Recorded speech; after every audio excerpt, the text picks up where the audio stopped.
Hello everyone, my name is John Bussart. I'm an HP Solution Center engineer for Anger Micro. I help support servers, blade systems, storage, as well as networking technology solutions from HP. In this series of videos, we're going to explore the ProLiant Gen9 series of servers.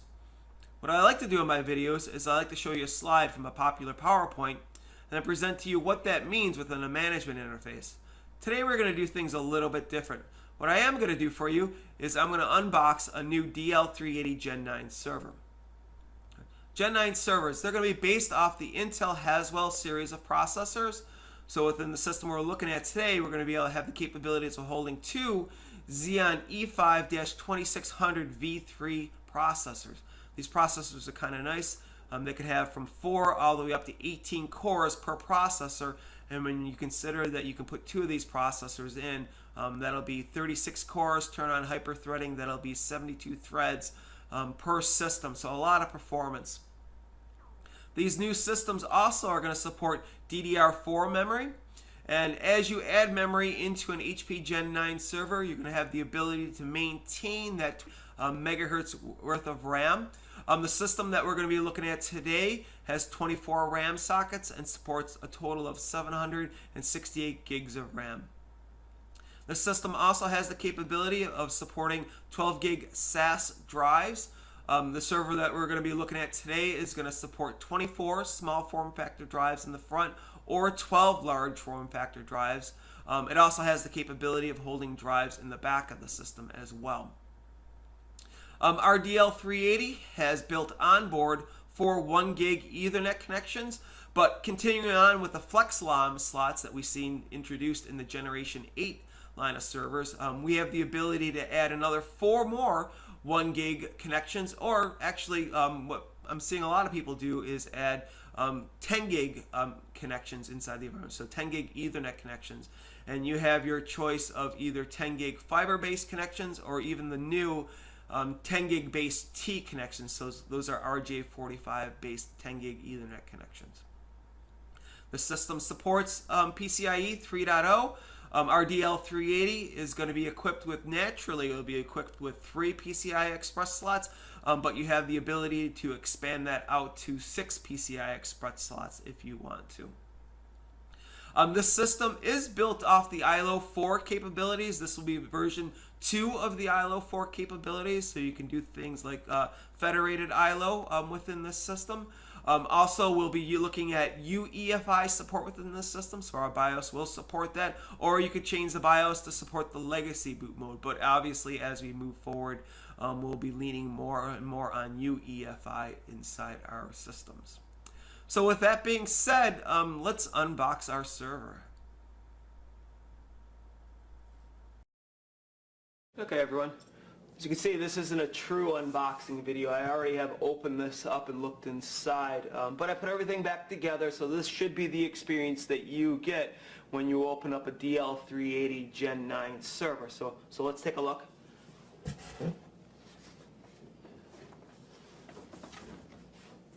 All right. Here's the cable management arm. All right, some documentation. There's the rails themselves, as well as the pieces that go alongside the server itself, so help it lock into place.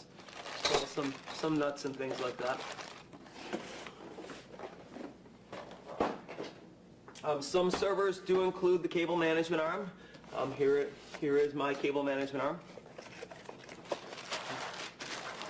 Hold out. I know it's a pretty standard arm. Looks similar to what I've seen in the past from HP servers. Right. Over here is a bag that includes miscellaneous documentation and cabling. So again, this was a performance model, so I got a few things with this. So I got 2 power supplies. So I get 2 high voltage power cables, and these are the C13 to C14 power cables. I also received my license for ILO Advanced. And then, of course, I get some miscellaneous documentation as well as my Insight Management CD. All right, next, Pull out these two pieces of styrofoam. Now I have access to my server. One of the things I'd like to point out here is the information that you'll need to be able to try the Store Virtual VSA. It's a 1 terabyte license. If I remember, last time I had to go through this, I had to plug in the serial number from the server, and it gave me access to the license. Okay. So with that being said, let's pull out the system. Okay, I've taken out my server and I've placed it on its box. Some things I'd like to point out to you from the get-go is there are 2 USB ports on the front of it. There are 2.0 ports as well as a VGA port. So if you didn't want to plug this into a KVM switch, you could certainly have a crash cart with a keyboard, mouse, and monitor on it and plug into it through the front. There is a USB 3.0 port over here as well. Right next to it is your serial number. This system comes configured with an optical drive up front here, as well as 8 small form factor drive bays. Now I do have the option to add extra drives to this system beyond this 8 over here. So in this section I could add an extra drive cage and add 8 more small form factor drives. And I even have the option to add 2 more drives in this location, or replace this whole section and do another 8 drives going across the top. Right? So that'd be 24 drives inside the system, and I even have options to put drives in the back of the system, 2 more in the back of the system, giving me a total of 26 small form factor drives. So I do have options for large form factor configurations as well, and those vary. I could have 4 large form factor drives across the front, right, or 12 large form factor drives across the front, but then it would cover up the entire front. Again, I wouldn't have the ability to do an optical drive. Even with large form factor drives, I have the ability to put some of those drives in the back as well. So a lot of options for being able to put hard drives inside this system. So if you notice that my system came without 2 blanking plates for hard drives, because they kind of expect you to at least put 2 drives in here for RAID level 1. So let's take a look at the drives themselves. Right. So this is the new drive. Right? They started putting these inside the Generation 8 servers, and they've continued on to Generation 9. Right here's your little LED that tells you, status indicator. If it's green, everything's good. It'll go red if you're not to pull it out. I want to compare this to the Generation 7 drive. Right? As you can see, that the Generation 7 drive is a little bit longer, right? And it's a little bit thinner. You can't really tell it from the video, but these are the drives. All right, so let's take this drive and plug it in. So there's one. Here's another drive. Plug that in as well. And we're good to go. Okay, this is the back of my server. To continue on our conversation about hard drives, right here would be the location where you could add an option to be able to add 2 more small form factor drives to this system. They also have the ability to add 3 large form factor drives that would extend out into this area. So you get 1 over here and then another 2 over in here. Now something you may have noticed already is, because this is a performance-based system, I have the extra riser inside the system, which gives me an extra 3 PCI Express slots in here. So some of the systems don't configure that way, so pay attention. And if you got that large form factor drive expansion, you'd lose the ability to be able to do that in this area. All right, so let's take a look at the power supplies. All right, so these are the new common power supplies. All right, so here's the system. So let's compare that to the drives that come out of a Generation 8 server. As you can see that the new drives are considerably smaller, allowing for a smaller footprint within the server, giving us the ability to do more cool things within the box.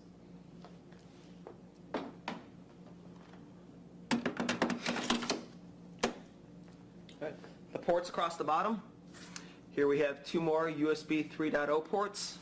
Our auto-bound management with ILO, and again remember we have the ILO Advanced license from this guy. I hope to create some videos and show you some of the functionality of that.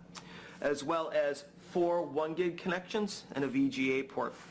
So a lot of the systems have been coming with, obviously with the 4 1 gig connections here because they're integrated on the motherboard, but you have the ability to change out the flex LOM, which would be this area, into pretty much whatever you want. So this system here, because it's a performance model, comes with two 10 gig based T connections. So these would be RJ45 based 10 gig connections. Just make sure your cable supports that type of speed. But there's a variety of options. A lot of the pre-configured systems I've seen, again, have come with these 4 1 gig ports as well as another 4 1 gig ports over in this area.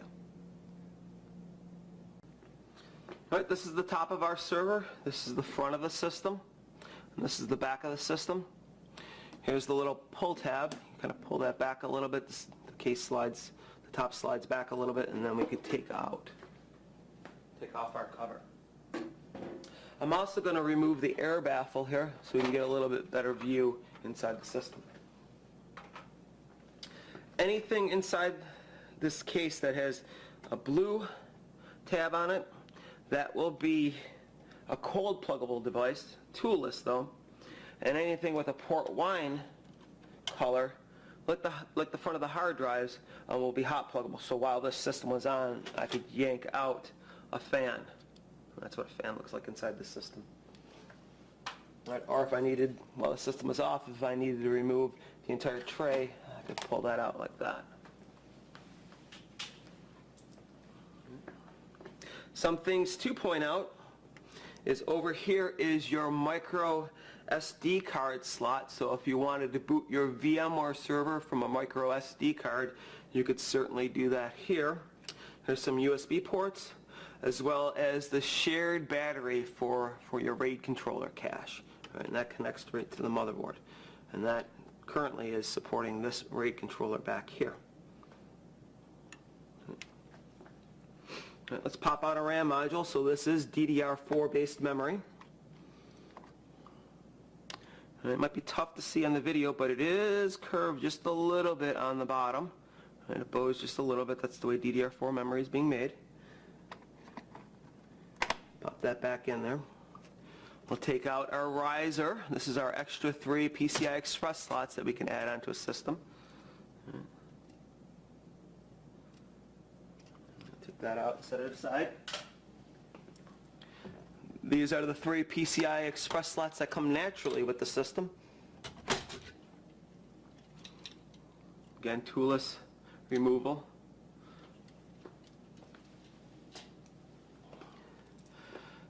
This is a dual processor based system. Again, it was a performance model. Here is my Flex LOM adapter.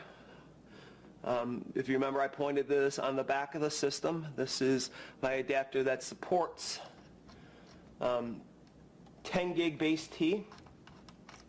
All right, I'll pop that out for you guys. Comes out pretty easily. All right, there's the card.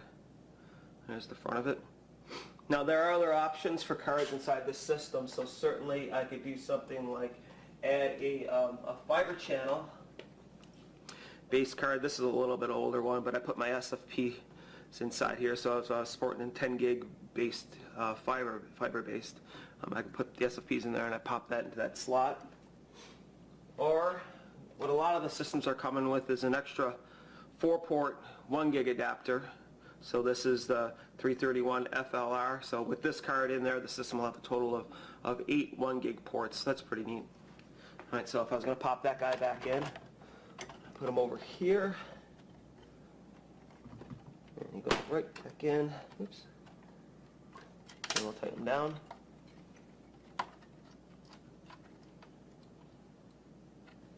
All right.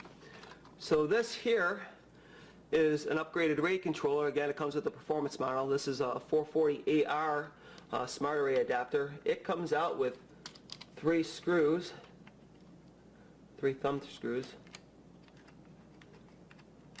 and there's 2 little rubber risers that are here. So we'll take this out real quick and I'll set those there. We'll pop this guy out. So again, this is a 440AR adapter.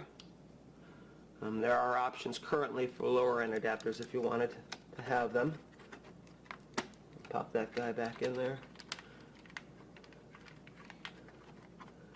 Screw it down. Put in my 2 rubber risers. One goes there, the other one goes over here. put back in my first PCI Express riser board.